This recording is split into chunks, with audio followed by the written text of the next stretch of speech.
長路漫漫伴你闖，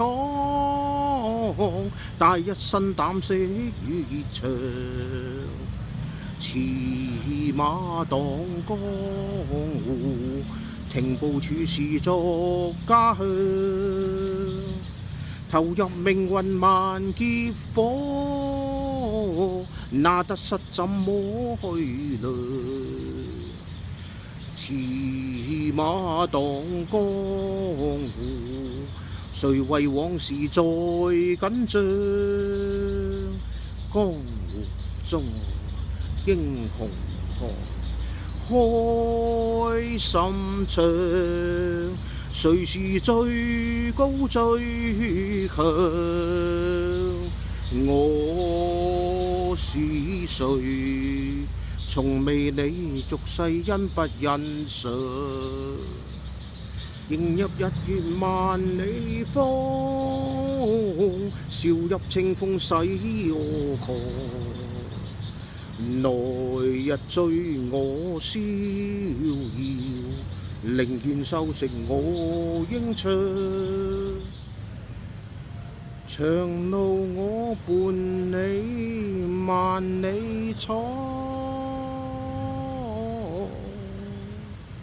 永遠至深守在旁。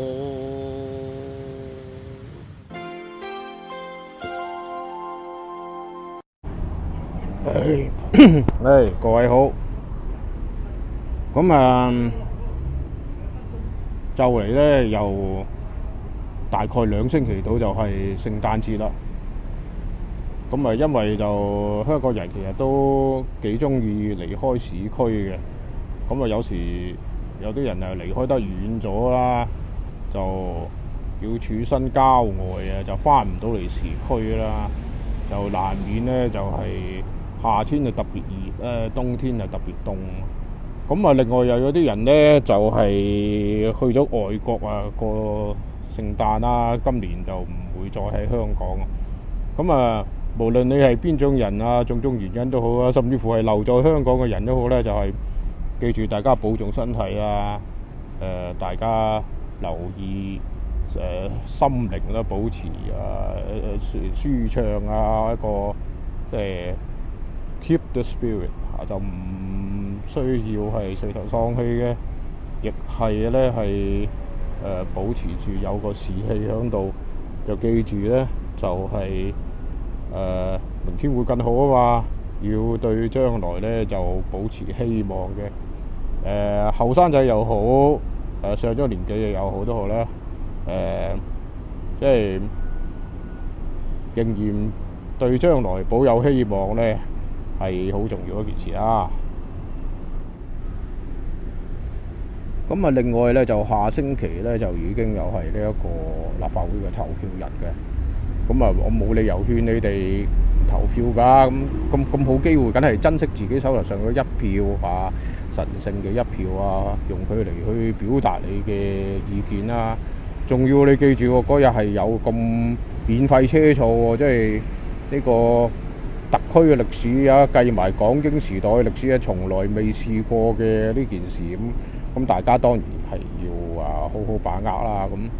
咁我都做足功課喎，我就其實睇翻咧就以往嘅選舉論壇啦，咁我就已經係揾到我心儀嘅即係投票人選啦。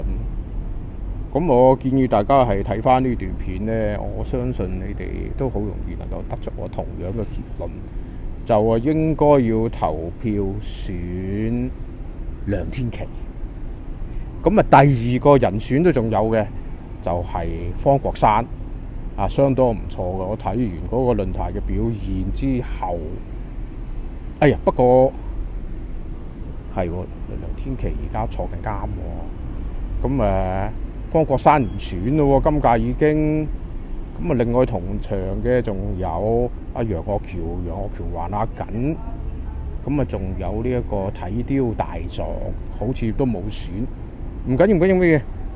選周浩鼎 OK 嘅喎，你睇下，眼耳口鼻五官齊全，又粗流利嘅廣東話，你聽得明佢講乜嘢，佢又聽得明你講乜嘢，溝通完全冇困難。仲有一樣嘢喎，你要記住喎，我相信你哋唔信，你可以試下佢應該分得到西灣河同小西灣，同埋佢應該知道呢，西灣河已經起咗有地鐵站㗎啦。